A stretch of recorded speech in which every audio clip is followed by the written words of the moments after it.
Good morning mga bay. Happy New Year pala sa lahat, no? 2026 na talaga tayo ngayon at ito yung unang araw ng taon. Mag-harvest tayo ng kakao mga bay kasi may mga hinog na. Ito. Harvestin natin to ngayon. Unang araw ng taon. Harvest kagad tayo ng kakao mga bay.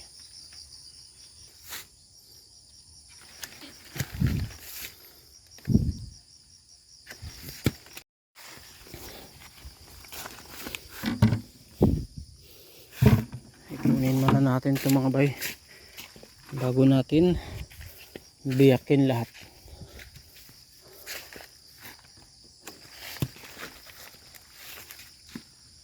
Ito, ang daming bunga nito nakaraan. Ito na lang talaga ngayon mga bay. Tatlo na lang yung natira, pero mumulaklak ulit to.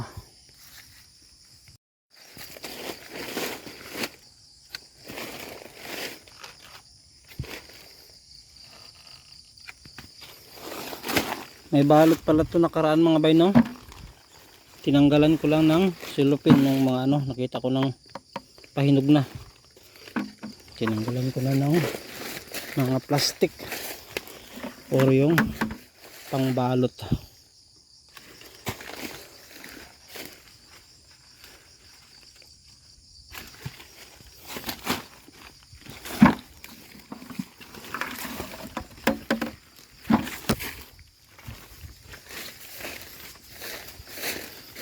Kita paano? May na-harvest tayong konti mga bay. Ito, kulang pa ata to.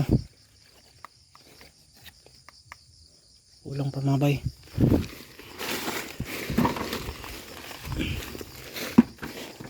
Ito, hinog na lahat mga bay, oh.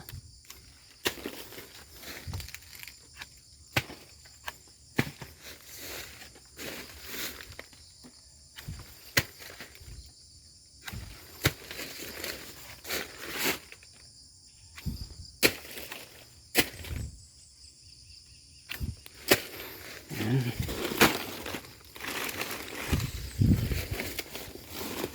Mapupuno itong timba natin.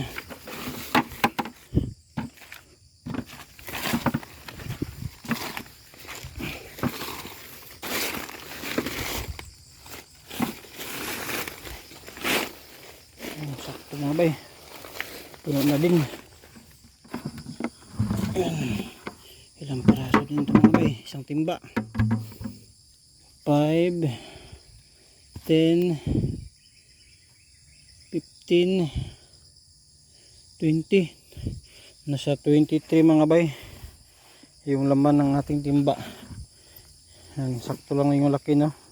Mayroong mga maliliit yung iba, pero kung halos malalaki mga bay, nasa 20 lang yung laman na itong timba natin. Yan, ipunin natin dyan. Pangalawang timba mga bay. Tatlong timba mga bay. Pang-apat na timba mga bay. Medyo marami na din kunti mga bay. Ito na lang. Yan na puno. Saka ito.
Tapos din tayo mga bay.